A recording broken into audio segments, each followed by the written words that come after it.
안녕하세요. 북튜버 신유아입니다. 오늘은 와일드북 출판사에 거절당한 순간 영업은 시작된다 라는 책을 낭독해 보겠습니다. 저자는 엘머 레터만이고요. 이 책을 선택한 순간 준비된 우연한 기회를 만나게 된다 라는 글이 위에 적혀 있네요. 그럼 이 책이 어떤 내용인지 그리고 읽고 난 후에 제 소감을 잠시 뒤에 이야기해 보도록 하겠습니다.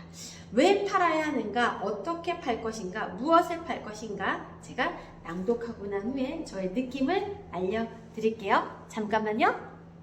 네, 거절당한 순간 영업은 시작된다 리뷰 낭독하겠습니다. 작가는 엘머 레터만, 목차 소개 진행하겠습니다. 1장, 고객을 뜨겁게 달궈야 한다. 2장, 고객이 즐거우면 성과도 오른다. 3장, 적을 친구로 만들어라. 4장, 거목을 위해 작은 나무를 심어라. 5장, 고객의 비즈니스를 내 일처럼 여겨라. 6장, 끊이지 않고 연결되게 하라. 7장, 고객의 불만에 변명하지 마라. 8장, 방문 판매가 성패를 가른다. 9장, 경쟁을 피하지 마라. 10장, 세일즈맨은 회사의 소유물이 아니다. 11장, 기회는 순식간에 찾아온다. 12장, 거절은 귀에 담지 마라. 13장, 마무리는 끝이 아니다. 14장, 사후관리는 새로운 판매 수단이다. 15장, 새로운 것에 시도하는 용기를 가져야 한다. 16장, 시야를 무한대로 넓혀라. 17장, 어떤 도전이든 받아들여라. 저는 총 17장 중에서 맨 앞장부터 낭독을 시작해 보도록 하겠습니다. 제1장, 고객을 뜨겁게 달궈야 한다. 제1장, 고객을 뜨겁게 달궈야 한다. 책장 너머 남자가 수화기를 집어들었다. 브라운을 좀 바꿔주게. 그는 교환원에게 이렇게 말하고는 잠시 후 회계 담당자와 이야기를 시작했다. 브라운인가?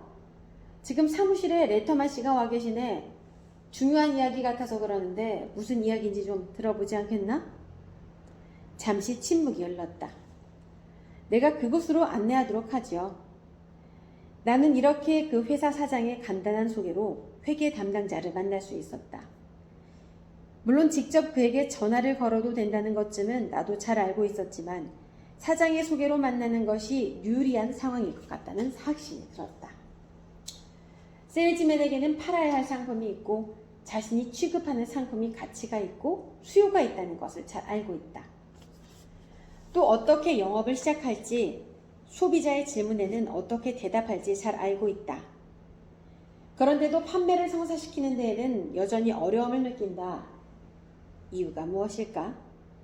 많은 부분에서 착오가 있을 수 있겠지만 무엇보다 판매 행위가 시작되기 전 판매에 유리한 분위기를 만드는 법을 배운 적이 없기 때문이다. 회의 중에 비서가 들어와 한세 씨라는 분에게 전화가 걸려왔습니다만 이라고 말할 때가 있을 것이다. 한세 씨라고? 잘 모르겠는데. 무슨 일인지 알아봐줘요. 중요한 요건이 아니면 나중에 전화 달라고 하세요. 경영자라면 이런 경험은 누구에게나 있는 일이다. 아마도 전화기 저 너머에는 첫 번째, 노를 듣기 전에 판매의 기초를 닦는 데 필요한 방법도 모른 채 판매에 뛰어든 세일즈맨이 기다리고 있을 것이다. 그 사람은 언제쯤이나 서로 도움이 될 수 있는 두 사람 간의 관계라는 사실을 깨달을 수 있을까? 두 사람은 서로가 서로를 필요로 한다는 사실을 깨달아야 한다. 즉 세일즈맨은 고객에게 그 상품이 필요하다는 사실을 알고 있더라도 고객은 상품에 대해 확신을 해야 한다. 다시 말해 세일즈맨에게는 판매를 위해 고객을 납득시켜야 할 막중한 책임이 있고 비즈니스는 가장 유리한 조건에서 상호 보완적이라는 사실을 깨달을 때 비로소 이루어지는 것이다. 데일리 뉴스 레코드의 편집자인 해리 리먼은 이렇게 조언한다. 고객에게 어필할 방법을 모색하라. 상대방이 좋은 잠재 고객이 될 수 있도록 분위기를 조성하라. 간접 영업의 기술이라 할 수 있는 이런 방법은 무수히 많다. 어떤 상품이 되었든 고객이 수용적인 분위기에서 받아들일 수 있도록 설명하는 방법을 알고 있어야 한다. 필자의 친구인 월터 힐은 애틀랜타에 있는 어느 할부 회사의 대표인데 애틀랜틱 시티에서 열리는 보험회사 협회의 총회에 초대를 받자 자사가 제공하는 서비스에 대해 강연을 요청받게 되었다. 매우 훌륭한 장소였고 월터 힐은 열정을 가지고 준비를 했다. 총회에 도착해보니 첫날 오후 안건에 대한 마지막 강연을 하는 것으로 되어 있었다. 총회는 몇 개의 위원회 보고와 짧은 강연으로 구성되어 있었고 순조롭게 진행되고 있었다. 얼마 후 의장이 단상에 올라 이곳은 아름다운 햇살이 창문에 비치고 있지만 다른 지역에는 많은 눈이 내리고 있다며 인사말을 꺼냈다. 그리고는 일정이 무난하게 끝날 수 있게 되어 무척 기쁘다고 말하며 애틀랜타 보드워크 해안을 구경하는 즐거움에 대해 입이 닳도록 칭찬하기 시작했다. 이때 그의 비서가 일어나 의장의 귀에 대고 무언가를 속삭이자 그는 약간 혼란스러운 듯 안경을 고쳐 쓰더니 총회 일정표를 응시했다. 그러고는 대단히 죄송합니다 라며 월터 씨에게 사과해야 할 것 같네요. 월터 씨가 오늘 자신이 경영하는 회사에 관해 이야기하고 싶어 하는군요 라고 말했다. 그러자 맨 앞줄에 앉아있던 월터 힐은 자리에서 얼른 일어났지만 연단으로 걸어가지는 않았다. 그 대신 열심히 준비해왔던 그는 이렇게 말을 했다. 의장님 말씀이 옳다고 생각합니다. 오늘은 아름다운 날이고 애틀랜틱 시티의 유명한 보드워크 구경을 마다할 수 없는 날입니다. 제가 우리 회사에 관해 설명한 날은 많이 있을 겁니다. 의장님께서 허락하신다면 오늘 회의는 여기서 종료하는 것이 어떨지 여러분의 동의를 구하고자 합니다. 저는 그 모임 때문에 아주 유명해졌죠. 월터는 회고한다. 저는 강연을 허락받지 않은 불청객으로 알려져 버렸습니다. 그렇지만 그 후 가장 우호적인 상황에서 모든 사람을 개별적으로 만날 수 있었죠. 몇 년이 지난 후 회의에 참석했던 사람들과 사무실에서 만나게 되어 오히려 이 일에 대해 즐겁게 이야기를 나누고는 했습니다.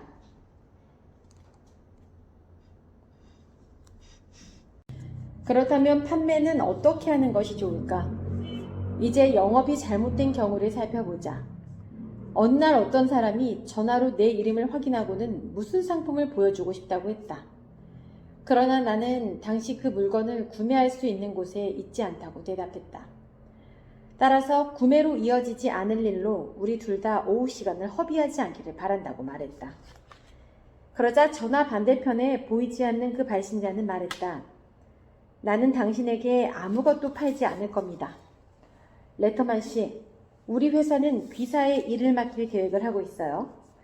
귀사가 지역사회에 단단한 입지를 갖고 있기에 모두에게 유익하고 가치 있는 일을 할 수 있을 거로 생각합니다.